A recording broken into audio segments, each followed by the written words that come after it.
Es una de las cosas más horribles que se le puede hacer a una persona, quitarle la vinculación con los ancestros.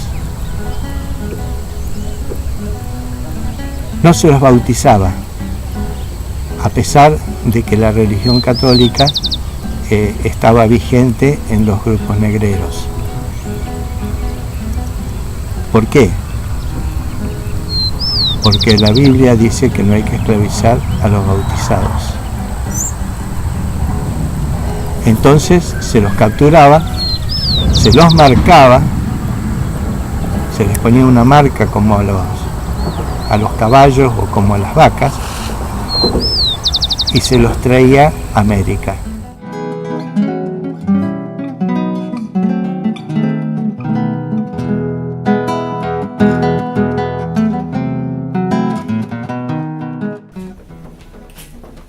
Hola, ñan de gente por ahí.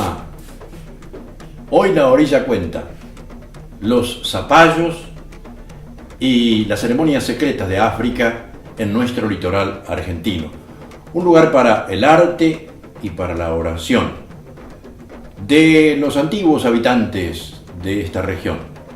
Aquí muy cerca de Paraná, muy cerca de Santa Fe, donde se encontraron dos culturas, la de África y la de la Via Yala, nombre que le damos porque era el nombre originario de nuestra América. Y aquí en este lugar, primero vamos a profundizar en lo posible a los pueblos esclavizados y después asistiremos a un descubrimiento interesante. Pero dejémoslo con ustedes a Carlos Natalio Ceruti. La mayoría de los esclavos del Río de la Plata llegaban por contrabando desde Colonia del Sacramento. Los portugueses tenían un sistema muy aceitado para introducir esclavos en el Río de la Plata. Los importaban desde Brasil, donde habían sido traídos desde África, y los hacían naufragar, entre comillas, los barcos enfrente de la costa de Buenos Aires, en Quilmes, por ejemplo. Iban hasta Buenos Aires y declaraban el naufragio. Entonces la carga podía ser vendida en pública subasta. Todos sabían lo que pasaba. En África, antes de salir, se les cambiaba el nombre. Le daban un nombre mitológico, por ejemplo, Hércules. Cuando llegaban a América, a veces se lo volvía a marcar con la marca del propietario, la carimba. Y ahí se los volvía a bautizar. Entonces se le daba un nombre bíblico: Esther, Domingo, Juan.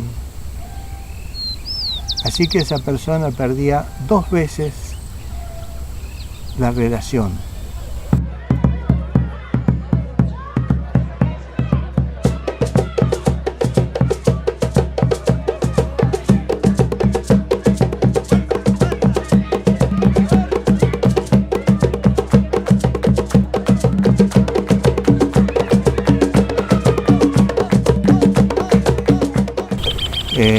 Se calculaba que duraba 7 años. A los 7 años había pasado la vida útil, la persona había muerto o estaba tan destrozada que era inútil para el trabajo. Entonces, a veces en esa situación se le daba la libertad. Se le daba la libertad para que se muera de hambre. Cortada su vinculación con los antepasados, cortada su vinculación con lo que había sido su vida hasta el momento, y echado al mundo a lo que pudiera pasarle. Es una de las cosas más horribles que se puede pensar para un ser humano. Carlos Natalio Ceruti es licenciado en antropología con orientación en arqueología. Estuvo muchísimos años estudiando nuestros pueblos originarios del continente, pero desde hace aproximadamente una década se dedica a investigar, a estudiar como miembro del CONICET, que es a los pueblos africanos que estuvieron por aquí esclavizados, claro está. Y realizó investigaciones interesantes, descubrimientos importantes. ¿Cuántos eran? ¿De dónde vinieron? Estos son algunos de los misterios que nos guarda esta historia. Por lo pronto, ¿cuántos eran? Es imposible saberlo porque muchísimos llegaron por contrabando. ¿De dónde vinieron? A veces dicen Benguela.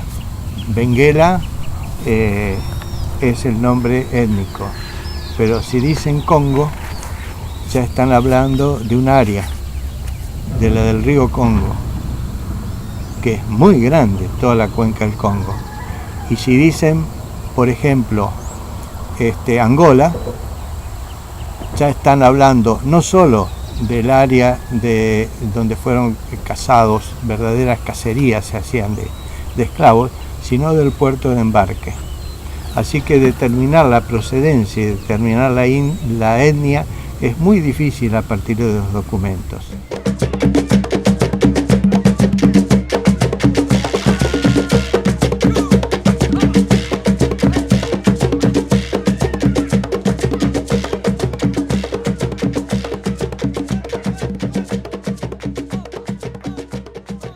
Para que desciendan los fieles, los dioses había que llamarlos. La llamada se efectuaba de dos formas, entre los yoruba con el tambor. Un toque distinto de tambores consagrados, no de cualquier tambor, para llamar a cada dios. Y entre los fon, de dos formas distintas, con el toque de tambor o con dibujos específicos realizados en el suelo, con harina, con arena o con algún elemento más claro que se destaque. Algunos de esos dibujos aparecen entre los materiales que se han encontrado tanto en las piezas del Arroyo Leyes como en algunas de las piezas recolectadas en Cayastá.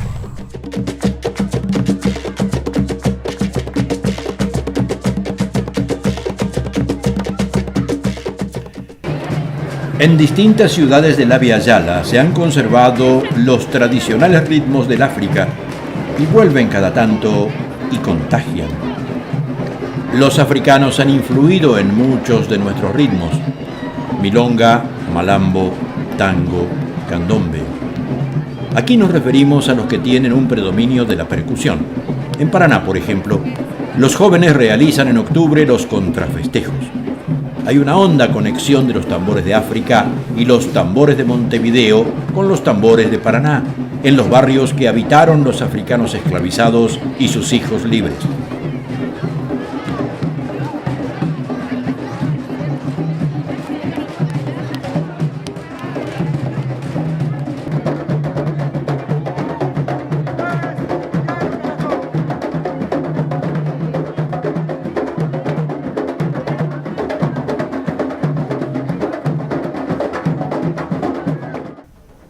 Hay tantos responsables de la esclavización, europeos desde luego, primero Portugal, también España, igualmente Inglaterra.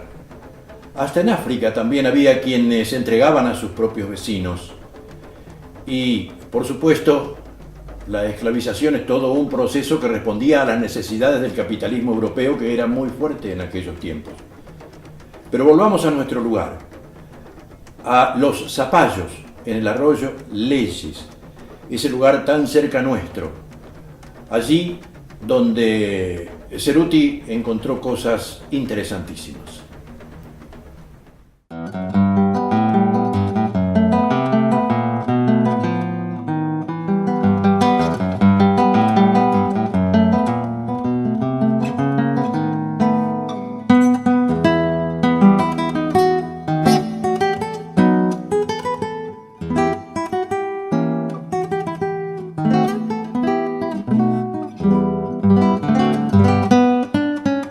En el sitio Los Zapallos, junto al arroyo Leyes, fueron halladas 2000 piezas cerámicas de origen desconocido. Solo en los últimos años los investigadores están confirmando que se trata de un asentamiento de negros que pudieron vivir allí y realizar sus ritos religiosos, y que entre ellos había artistas africanos que nos legaron sus símbolos, sus tradiciones, sus imágenes. Bueno, nosotros estamos sobre el arroyo Leyes, o de Leyes, porque es el nombre del propietario de los campos en el siglo XVIII.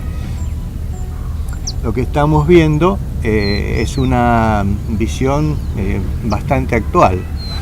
En el siglo XVII el Leyes no existía. Hay 3 zanjas en un mapa que se conserva.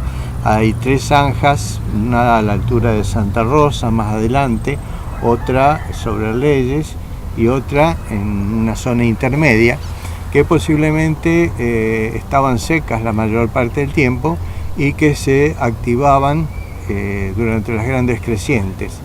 Hacia adelante tenemos el río San Javier y al otro lado del puente está la laguna de Guadalupe, o se tuvo en uno de sus lóbulos.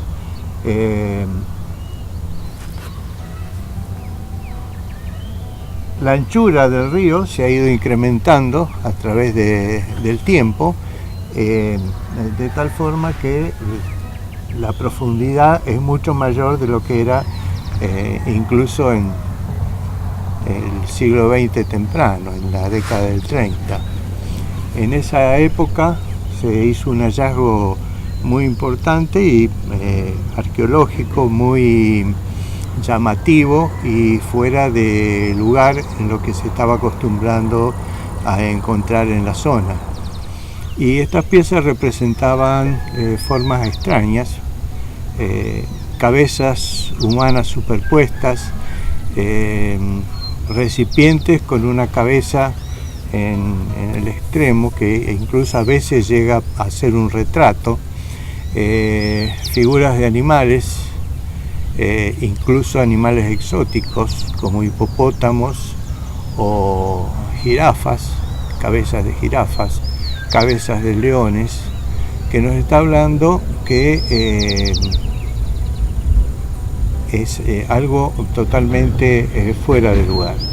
Los arqueólogos de aquella época y primero los coleccionistas reunieron una gran cantidad de estas piezas, quizás 2000, que fueron a parar a colecciones particulares, de tal manera que el área quedó totalmente poseada. Se la describe como un paisaje lunar.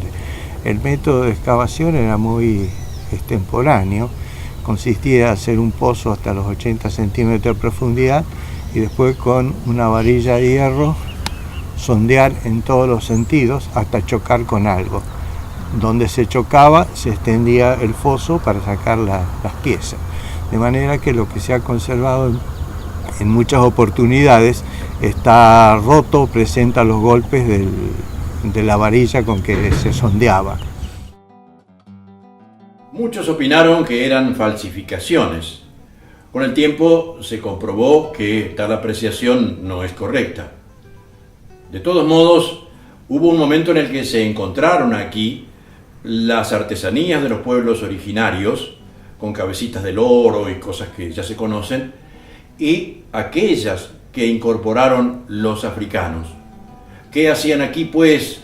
Cabezas de leones, de víboras, de cosas que pertenecen, de jirafas que pertenecen al África. Vaya uno a saber, ¿no? Una de las coleccionistas santafesinas, Amelia Larguía de Crucelles, llegó hasta Buenos Aires. Ella pertenecía a la Sociedad Científica Argentina y interesó al director del Museo Etnográfico de Buenos Aires, que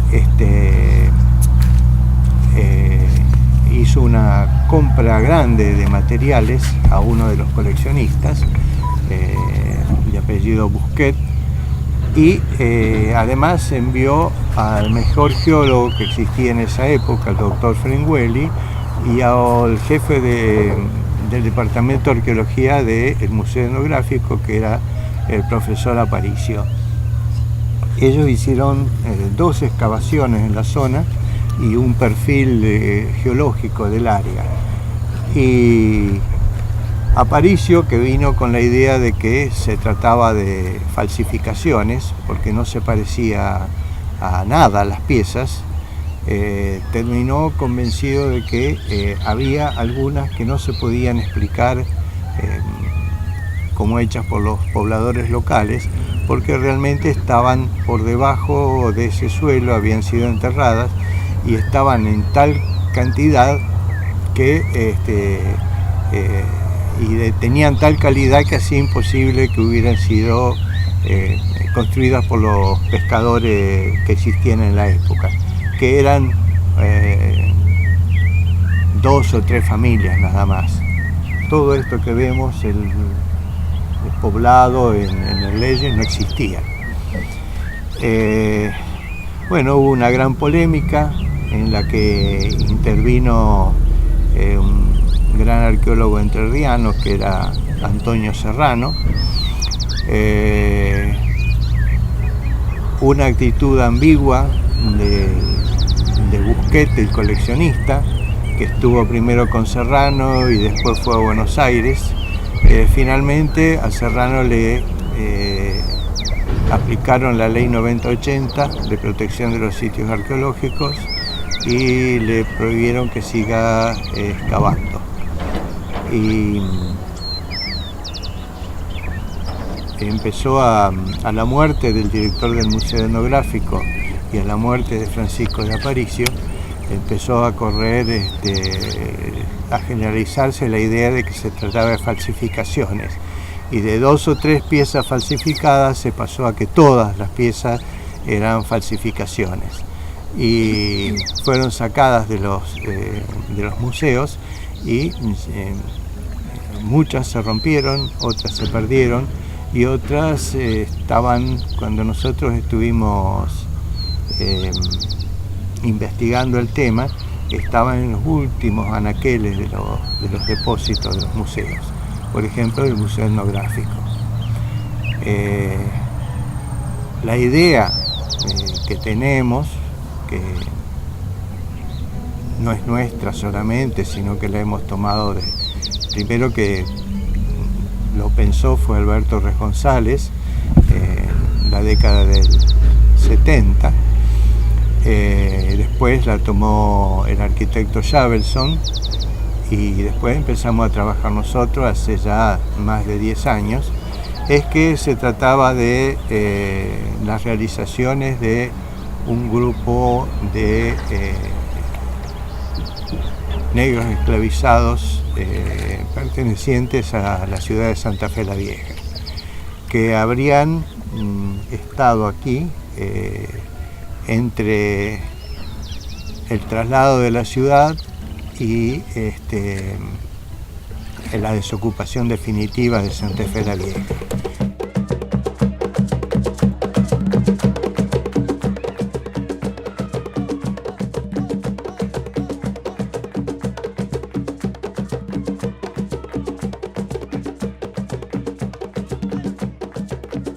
De África llegó mi abuela vestida con caracoles. La trajeron los españoles en un barco carabela. La marcaron con candela, la carimba fue su cruz. Y en América del Sur, al golpe de sus dolores, dieron los negros tambores ritmos de la esclavitud. En algunas se nota que han trabajado 2 alfareros. Uno es un maestro y el otro un aprendiz. El maestro ha hecho la cabeza separada y después se la ha colocado sobre un recipiente que es muy burdo, de paredes muy gruesas y pesado, que no ha servido probablemente para contener líquidos, sino o no habitualmente para contener líquidos. No es un elemento de de cocina ni de uso diario, sino que es un elemento que ha servido para alguna ceremonia de culto.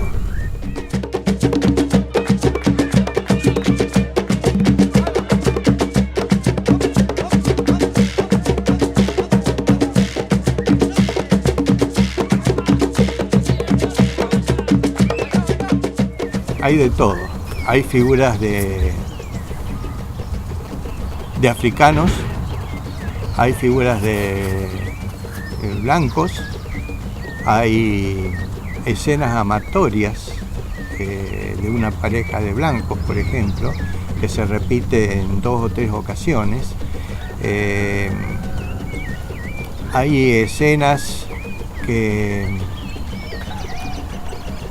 en que un animal está superpuesto a otro, que figuras de cabezas superpuestas, humanas, algunas de ellas con lo que Aparicio llamó rasgos negroides. Hay incluso figuras que podrían ser de asiáticos. Es muy variada la fisonomía.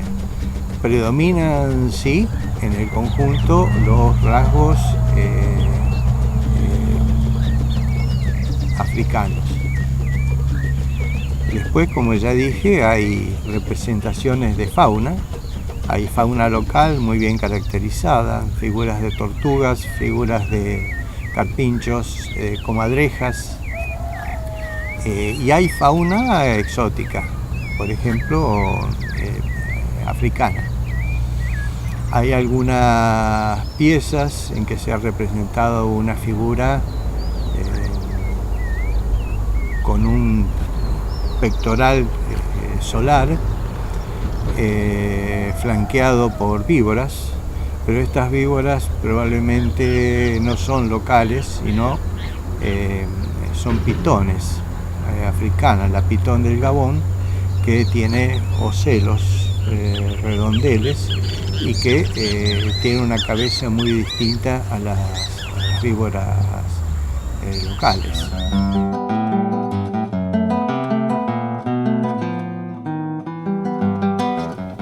Hemos entrado con Ceruti en el corazón de nuestra identidad.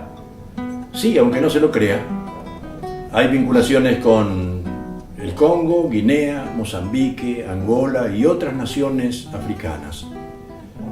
Están en los rasgos de muchos de nuestros paisanos, de muchos argentinos.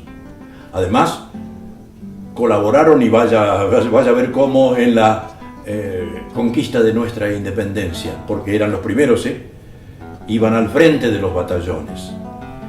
Y es así como se quedaron para siempre enlazados entre nosotros. Y sus creaciones, su cultura, sus rasgos por lo menos, están en las orillas del arroyo Leyes. Porque la orilla cuenta. Gracias. Hasta la próxima.